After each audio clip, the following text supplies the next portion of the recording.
To avoid being bullied at school, the boy dragged a desk over to block the door, wedged books against the doorknob, turned off the light, and picked up a wooden stick. He stared at the door nervously as the lock twisted wildly, bracing himself for the worst.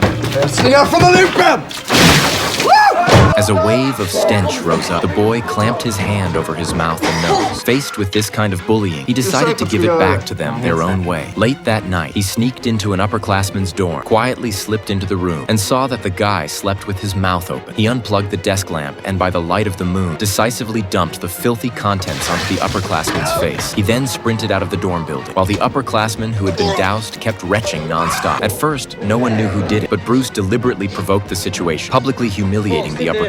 Bruce shouted that it was so weird. There was a smell of shit, such a strong shit stench. Had someone not showered? Bruce even bragged that he'd heard the shit smell from underclassmen was better than from upperclassmen. What do you think, Nick? Yeah.